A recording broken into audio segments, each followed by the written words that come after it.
Good morning. It is great to be here in this vibrant community. Got the sirens, got the traffic, got lots of people walking the streets, and it feels fantastic to be back here.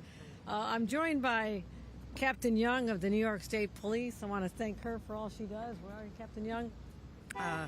Jessica Walker of the Manhattan Chamber of Commerce, an extraordinary leader during some tough times. We had a lot of conversations, certainly during the pandemic, and how to get the businesses through it, and you were just an incredible voice of calm who led us through those times. I want to thank you for everything you've done there. Also, we have some other business leaders as well. Always something going on. I want to talk about a specific issue. We talk a lot about crime, but there's one crime that was truly on the rise during the pandemic and during the aftermath, and that was retail theft.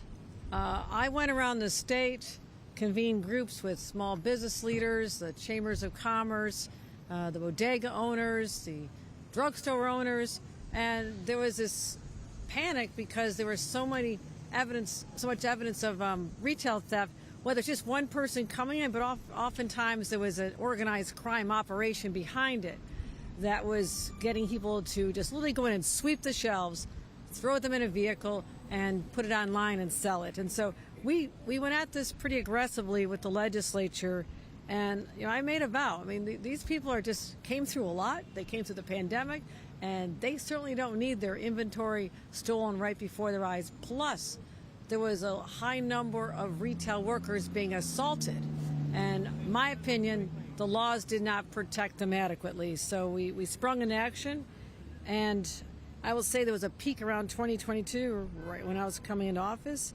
and I said we'd go after this. So how do you do this? First of all, we've invested an enormous amount of money overall in public safety. Nearly $3 billion, unprecedented numbers, dedicated to all aspects of fighting crime and making our neighborhoods safer. But with respect to retail theft, we established teams to go into neighborhoods. I had 100 people from state police alone to work with the mayor and the mayor's office to try to address this. We had a first ever joint operation on retail theft. And then we said, we passed stronger laws. We had to make the penalties higher for assaults on retail workers. This was really important to them. They really appreciate that they have value, but they're also on the front lines. I mean, they're alone in a shop, and there's a lot of things that can be done with them without anybody be able to respond and protect them. So that was happening, and now those numbers are declining as well. We also made it easier to go after the third-party sellers who are selling online, so we shut a lot of that down. Also, we provided a tax credit so businesses that were struggling could have money to at least buy a few security cameras and enhance security in their operations. And so, as we did this a year and a half ago, I wanted to ask my team, well, how are the numbers looking?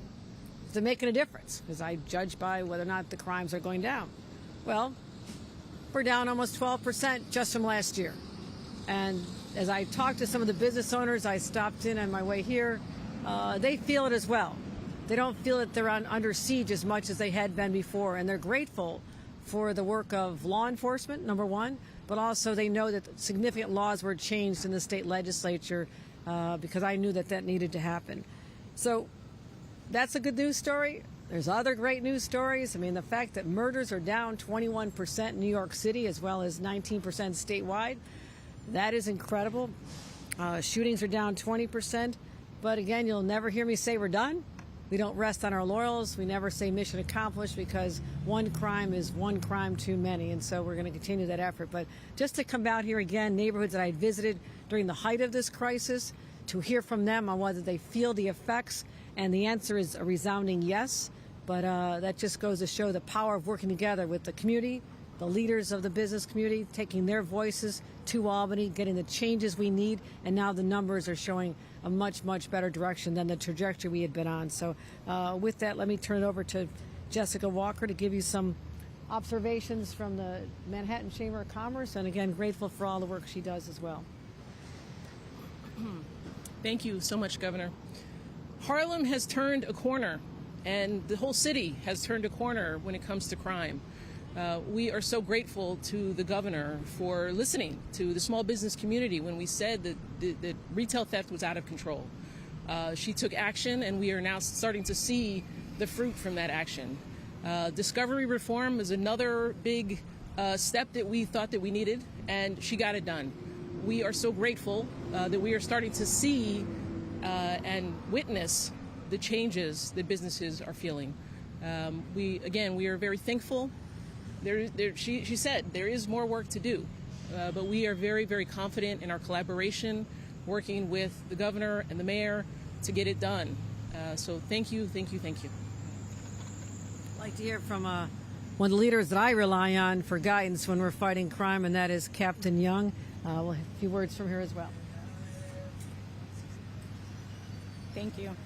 Thank you. On behalf of Superintendent James and all of our members, I'd like to thank Governor Hochul for her ongoing support and for her ongoing steadfast dedication to our mission to reduce retail theft crime. This initiative began in March of 2024, and we have collaborated with law enforcement partners and retail businesses to focus on strategies and target these organized retail theft rings. The results have been over 1,000 arrests and millions of dollars in stolen goods recovered, including a case in Queens that involved about $4 million recovered in stolen merchandise. And we are not done. We have ongoing investigations that are continuing, these long-term investigations, and we will have more arrests and more recoveries of stolen property. Thank you again, Governor Hochul, for all your support to the New York State Police in this endeavor. So it's working. Any questions?